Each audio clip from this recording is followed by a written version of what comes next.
morning where shots were fired in the usually pretty quiet East Valley suburb of Gilbert. Police opened fire. A man in a truck that they had been following out of Phoenix is dead. And the woman who was in the truck was hurt, although we still don't know how. But there is a lot to sort through. And that's where our Danielle Miller comes in right now with some of the latest info. Danielle, what can you tell us about what you've learned in your time out there in Gilbert? And tell us where this has been unfolding.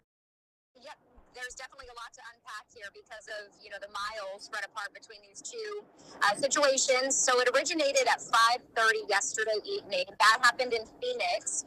So that was near 1200 North 53rd Avenue. And what happened was the Phoenix Police Department, they received a call that a woman was forced into a man's truck. And from that point on, the Phoenix Police Department desperately tried to find that truck, worrying about the woman's safety. And hours later, midnight is when they finally caught up with this man in Gilbert, Arizona, and that was at Higley and Williamsfield Road. And once they tried to approach that man, I do know that they used a grappler truck to try to stop them there on the roadway. That is when officers fired their weapon. At this point, we're not sure if the suspect threatened officers, if that person had a gun or whatnot, but we do know that there was an officer-involved shooting. And the Gilbert Police Department then got involved at that point, and once they arrived on scene, they could find that man, suspect, and a woman inside of that truck. Both had gunshot wounds. The man, the suspect in this case, was pronounced dead from his injuries, and the woman in this case, she was taken to the hospital, and she is currently being treated for her injuries. We do know that no officers were hurt, but it was the Phoenix Police Department that was involved in the officer-involved shooting. The Gilbert Police Department then just showed up to assist this investigation. But right now, the whole area is still blocked off all of these hours later as they continue investigating exactly what happened here. All right, so it all unfolds. It starts at 5:30, and so is it unusual that you've got these two different police departments? It sounds like Phoenix police were the ones that responded. Obviously, there had been several hours since the first report. We don't know if it was a kidnapping or what the situation was, but somebody called it in and they were concerned about it.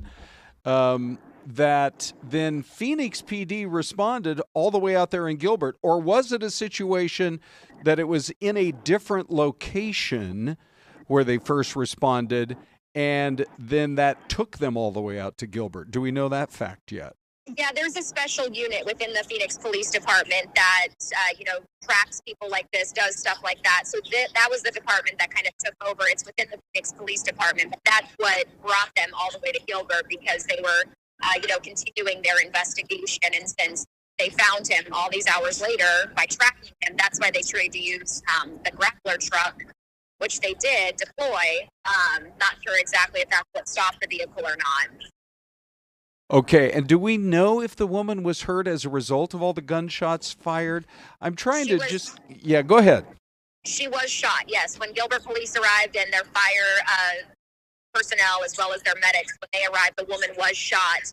At this point, I did ask officers how many police officers fired their weapon. Was it the result of their gunfire that killed the suspect and injured this woman? They said right now all of that is still under investigation, but both the man and the woman were shot once the Gilbert Police Department arrived there on scene.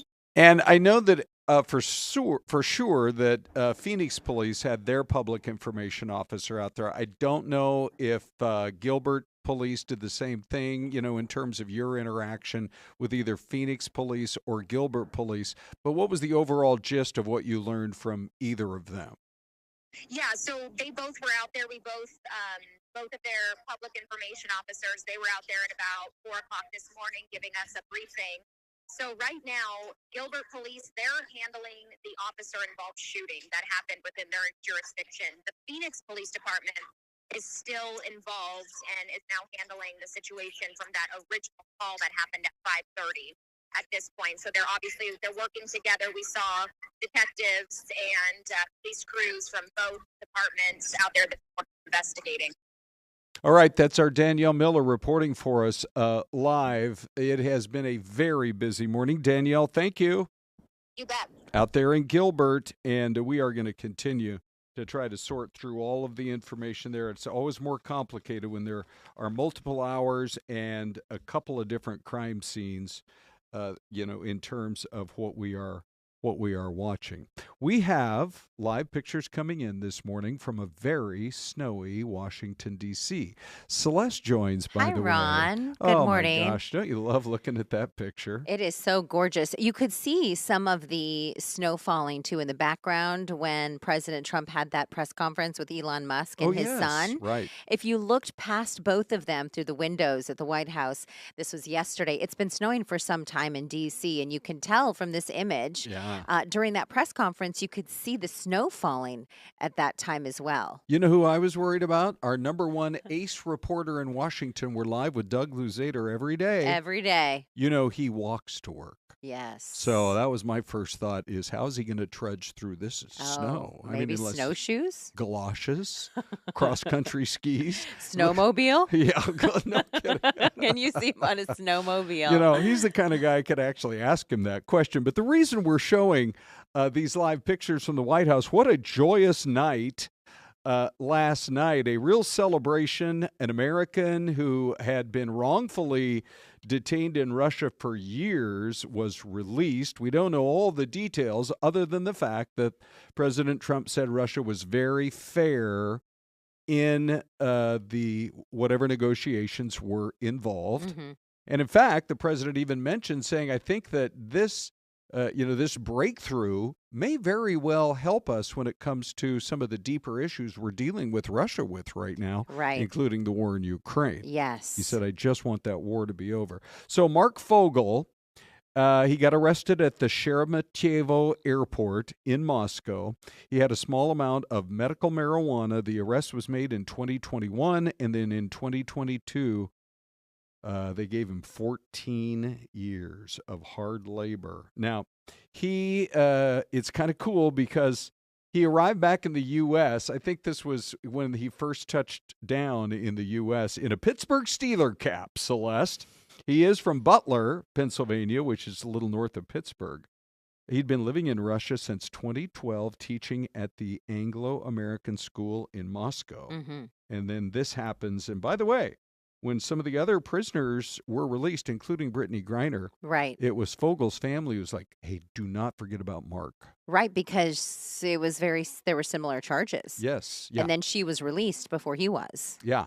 And so there has been, they even had an online petition through whitehouse.org, and the pressure was on, and the deal got done, and he's home, and here's what he had to say last night at the White House.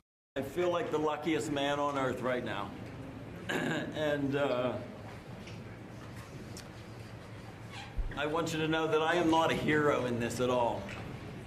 And President Trump is a hero. These men that came from the diplomatic service are heroes. So you hear a little bit more about what he had to say.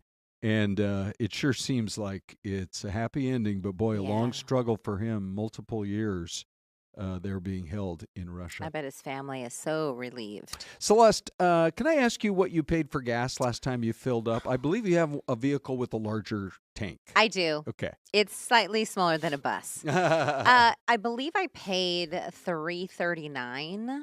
Okay, so that was a week ago. Because it's hard to find $3.39 even now. I think it was $3.39. You can find it at some places like Costco, a little bit cheaper. Okay. But it's tough because when you got a big truck, you got a big gas tank, and then it holds like 20. Right. I think my car holds 27 gallons. Yeah. It's a lot. I remember being on a vacation once years ago. I rented an RV and we drove up into Canada. How fun. And the gas is a lot more in Canada. And you know those RVs. And it was the first time in my life I'd ever paid $100 Wow. for gas. Uh-huh. But you're like, kids, we're having PB&Js the whole vacay. well, and the prediction now is that we could hit $4 a gallon right here in the valley. Yeah. Because we don't have any refineries. We're dependent on whatever comes out of the pipeline from L.A. Well, and the summer blend, right, that they're Yeah. trying to institute here as well. Yeah. So it happens every year in February and March. It's seemingly unsolvable. But then the overall inflation numbers came out, and they were Yes. running about 3%, and that's higher than they wanted it to be. I mean, the Fed wants it to be at 2%. And it's running at 3% now, and these gas price increases are only going to get reflected in the next 2 months. Yeah. So the market's down. People are concerned, and you can understand why. And then the other thing that's expensive now, they say, Celeste, her roses. Roses? Can you, would it shock you that I already gave my wife Renee her roses yesterday? No. Actually, it's probably less expensive. Right.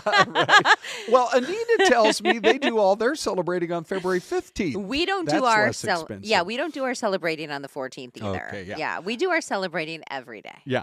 Well, there you go. Holy cow, bring out the violins.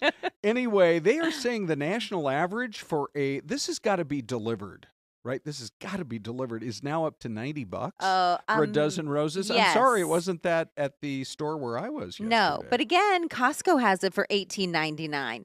Again, you're going to have to buy the baby breath separate, yeah, and you're going to have the vase already, Ron. Do you say vase No, also? I actually say vase. I but hear you people do- say vase, and I'm like, cringe. It sounds very like fancy pants. Yeah. But that is a lot of money. Yeah, You know, it is. I actually would prefer no roses for me. I actually would prefer either a Gerber daisy Okay. or an orchid. Let me ask you this. When it comes to your preferences, Mhm. we care about all these things. What's your preference, Celeste, on who should perform at next year's Super Bowl? Here's today's poll question, and we have the results of what you're saying so far at home. Uh-huh. And then later we're going to run the story of who is the odds-on favorite right now. And it's Okay. one of these four. Taylor Swift, Drake, a country star like a Jelly Roll, Okay. or a Morgan Wallen, or maybe I wrote oldies stars, and I thought, no, that's not nice. I'll just say longtime stars. I went like with the last. Springsteen Yeah, or the Eagles. I would love to see the Eagles. How great would that Wouldn't be? that be great? What Oh about my like an gosh. Elton John? Yeah. Okay, so let us know what you think about that. But in the meantime, and we'll get back to that here in just a little while, this is our mystery cam, and we know this. It's a big city with a lot of snow. What do you guys think? Give us your guesses. We'll be back in 2 minutes.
Did I see a mesa? Yes. Yeah. Pretty brown twin said Mesa. Right. What did Brandon have to say, though? Let's see what Brandon had to say. He was Minnesota. I love AJ. I think with AJ's sense of humor, we need to hear from you more often, AJ. Tampa. Yeah. Well, they did get snow in Florida this year. That's a good point. Right? It's a good point. And so we do have a couple of Baltimores Okay. from Linda and also from KDJW5. We do also have a few Baltimores, one from Leo Mack and a Maryland from Louis Gonzalez. Well, I love how Leo Mack says we've got 4 for Baltimore. Oh, hold on. I was misreading. I thought Leo Mack said that he had 4 people like over at the house. Oh, hanging and watching Seattle. the stream. He's saying, hey, you guys got to check out this great streaming show. Yes. No, but I think he means total votes for Baltimore. Oh, I gotcha. Yeah. And Lil Philosophy, after I asked in the chat box, hey, what do you think about the mystery cam? He said, looks like Chicago. I'm going to go with him, and I'm going to say somewhere in Illinois. Okay. I'm going to go Baltimore. I'll be the 5th to guess it. Here she is on the All right, Syleste here we cam, go. everybody, Here we right? go, people. Oh, the tension. Oh, Baltimore, That's Maryland. good. Well, I say to Dean Fazzini every so often, give us like one that is not just, a random McDonald's off of a freeway. Oh, yeah. Right? Big city. We want to see those big cities. Every once in a while, it's okay. Nice. Yes. Anyway, Mystery Cam, just one more snowy city. When we first went on the air at 4:30 this morning, we actually had live pictures, we think, from the Jersey Shore, from around Atlantic City, where you had the waves just raging out there, but the snow on the beach. Yes. Incredible. So, Ron, before we went to break with the Mystery Cam, we were talking about roses and Valentine's Day, and we were all in here talking with Trenton, one of the producers here on the stream, and Simone, a newlywed. Yes. She's a newlywed, and she goes, they're doing Valentine's Day the day after. Yep. We don't do it on Valentine's Day. Trenton's like, he's been married 10 years, Yep. so he's doing something right. Correct. Yep. And folks in the chat box are chiming in too. They're like, What are no. they saying? Well, Sherry says, she gets puppy kisses on Valentine's Day. That's good. So we love hearing from you guys in the chat box and sharing kind of thoughts on where you're watching from as well today. All right. Speaking of where are you, we do have some live pictures coming in from, ladies and gentlemen, Kirksville, Missouri. So Crystal first pulled these pictures up during the show today on TV. And there were at that point, there were no cars because, it was blizzarding. The snow has left, I don't know, looks like maybe 4 inches, something like that. No, wait, look at that one car closest to the camera. It actually looks like it's cleared a little bit, don't you think? Yeah, I think so. Or lighter snow anyway. This is Kirksville, Missouri.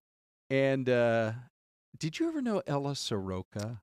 One of our producers on the morning show. Was that before your time? That was before my time. She left us. I was so bummed out. She was a great producer, but she went on the air in Kirksville, Missouri. Oh, wow. Okay. As the weather person. Look at her. And became a great personality there. So anyway, nice to see what's going on there. And you just mentioned Trenton, our producer. Courtesy of Trenton, we have some pictures of what's been going on out there in this great big world of ours, Rockford, Illinois, ladies and gentlemen, where it's really been coming down. Wow. Look at that. That is a wild image. Yeah. How about the next one is Lake Sturgeon, Michigan.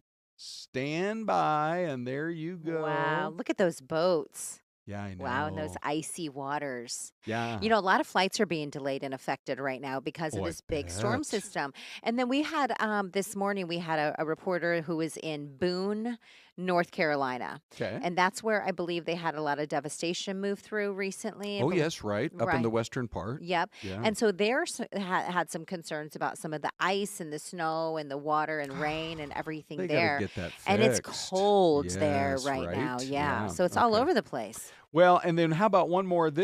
I love this one. If that could be like a Christmas card for next year, Celeste, that's Pontiac, Oh. Illinois.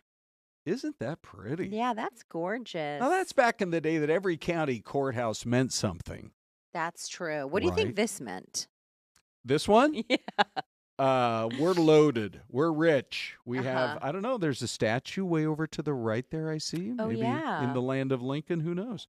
But anyway, that's what it's been looking like as much of the country is buried in snow this morning, and we know you guys love those pics when it comes to what's going on with the snow in the other parts of the country. Tomorrow we'll probably talk about the snow in Arizona because it's looking like we might get some. Yes. All right, but right now, Syleste. Yes, Ron. We salute Kevin Durant. This is so amazing. He is now, what he did last night puts him forever in the history books. 30,000th point last night in that game against Memphis. That's awesome. So LeBron did, a lot of people thought nobody would ever touch Kareem's record of 38,300. Yes. Except that LeBron is, you get the feeling he could play till he's like 48 years old. Well, he's playing in a league where his son is playing now, too. Correct. Right? Now, the new goal is him and his grandkids. Can you imagine? Can you imagine? Like, let's say his grandson doesn't go to college because you can get drafted out of high school. Sure. One and done. That kind of a thing. And sure. all three of them. Okay. On the court together. Good. Yeah. All right. So just to make it clear, we're talking there about LeBron, but we're really saluting KD, Kevin Durant. I don't like these rumors. There are rumors out there that he might get traded. To who? I don't know. I would like him to, finish his last, 5 years, 4 years, 3 years with the Suns. No kidding. And just so he knows, no matter where he goes, he's going to be leaving the best weather in the country. That's correct. So he's probably going to be a little teary-eyed. And he might even cry. This is kind of a big deal to us. I don't know if crying's allowed in these trades, but Wilt Chamberlain, when you're up there around Wilt Chamberlain, Dirk Nowitzki, Michael Jordan, KD, and we hope you're sticking around. Syleste. Yes, Ron. Okay, this is unprompted. I have not clued you in. Just give me your first answer that comes to your brain. Okay. Okay. If you and Gary were going to sit down and watch a TV show that you think you both would enjoy, yes, what would it be? Oh, goodness. Mm-hmm. Would it be like a sporting event? Would it be something on Netflix? Would it be like news? It probably would be C-SPAN on YouTube. Really? Probably. You do watch that, do you? Because I like a different type of show. Yeah. Like I'm all about Renaissance. Like, Okay. I love learning about Downton Abbey. Like that was the show that I Oh, loved. yeah. But you couldn't get Gary to watch it? No. He Really? will watch it, but he's Okay. not enjoying it, but I he'll know. do it for me. For like years, Renee said, I'm telling you, if you start watching this show, you're going to love it. And I tell people you can't get past the first 3 episodes. Episode number 3 is with Mr. Pamuk. Yes. You people who watch that show know what I'm talking about. Yeah, it's so good. That you're hooked for the whole thing. Well, the thing is that for all of you on the stream in the chat box, let us know what your favorite shows are and what you like to watch. But you and Corey McCloskey got me hooked on Downton Abbey because working and anchoring with Ron in the early hours, y'all would be talking about it. I was like, okay, I got to give this show a chance. Yes. And I fell in love with it. You fell in love with it. But here's the reason we're talking about it. There's a new study out, Syleste, that says, believe it or not, it's good for couples to watch more TV together. I saw this story, The one rule is you can't be on your phone, guys, while she's really into the show, or vice versa. No, you got to both be into it. Be engaged, and then you chat about it afterwards, like, I don't like the way it ended, or I loved this part of it, or, that kind of thing. The last show that Gary and I really watched together was Yellowstone. And it was like appointment television on the stream. Yeah. The others is a little old school. We both loved Entourage, Sopranos, Curb Your Enthusiasm, and we like to watch things like Bill Maher and news type of things together too. So it's a little mix. Yeah. What about you and Renee? Renee, she loves the British mysteries. Oh, Renee, the murder you're mysteries. Speaking to my heart. And so she kind of has me hooked on that. Yeah. That's about it. But I mean, I like to watch even like old football games. Ron. I do. I'm like, hey, I'm going to go back and watch Washington, Oregon from 2023. Oh, my goodness. She's like, you're going to watch the whole game over again for the 14th time? So anyway, she's not on board and you're with reacting like it was the first time. Absolutely. I still shed a tear. But anyway, now you know this is a study out of the University of Florida, and good for them for letting us know TV is good for couples. Yes. It always drives me nuts. We're in the television business. We're in the streaming business. We always run these stories about, here's how TV's bad for you. Right. No. Come on. Look at us. So we've survived all these years. Celeste, would you think this would be good for couples to maybe jointly together be a part of the running of the bulls? In Spain? Yeah, well. Only if there's vino and tapas after, Ron. Okay. All right. So just so you lay out what the ground rules are, here's the crazy thing. It's coming to Arizona. Oh, my goodness. goodness. So you and Gary don't have to hop on a plane. Neither do Renee and I. You just go down to Old Tucson, and 12 bulls are going to be chasing participants for about a quarter of a mile. It's not in Tucson. Tucson doesn't look like this. It's in Old Tucson, the movie set. And it's worth going down just to see it. You know, The Three Amigos was shot at Old Tucson. One of the funniest movies ever. But anyway. And by the way, did you know Tucson is number 7 on a BBC travel poll? Ooh. Number 7th best place in the world to travel to because of all the history and the Western art, as you mentioned, with Old Tucson. Well, fortunately, our guys over at the drone department already flew there. And this is pretty cool because it's Drone Zone Video right there by Olson's Mercantile, in business since 1881. Oh, Leo Mack, real quick in the chat box says, I have teenage daughters. I get enough bull from them as it is. So he's not into the running of the bull. So Leo Mack, good morning to you, my friend. Okay, so we've been running the poll question, and it looks like this, and now we're up to 140 votes. Yeah, we are. 10% say, give me Taylor Swift. You know, those were expensive concert tickets. I would like to go see her. You got Drake. You got a country name like Jelly Roll or Morgan Wallen, and almost 50% say Eagles or Bruce Springsteen. Maybe the NFL will take note. I think so. This is the show they should be watching, but the reason we're actually doing the story is the odds are out, and Taylor Swift is the #1 online betting favorite to be next year's performer. Really? Mm-hmm. Number 2 is, ready? Dolly Parton. Drake. I was trying to time it so Drake would pop up on the screen. You know, actually, with the big beef between him and Kendrick Lamar, it would be funny. It would be funny to equal time. Right. Give him the opportunity to respond. Post Malone is number 3, Ariana Grande is 4, and Billie Eilish is 5. But don't forget about the Eagles or Bruce Springsteen. Celeste, we got to squeeze this in real quick before we go. Go for it. It's the fugitive dog who got caught and is back in custody. Scrim is a dog that got adopted by a family outside of New Orleans, but he keeps escaping. Why? I don't know. And so they finally found him for the second time, and they brought him back. They said they're going to put up a fence in the yard so he can't run away. They should call him Free Willy. Fugitive dog. And with that, Celeste, we got to say our goodbyes. All right. Thank you all for chiming in with us on the stream and sharing.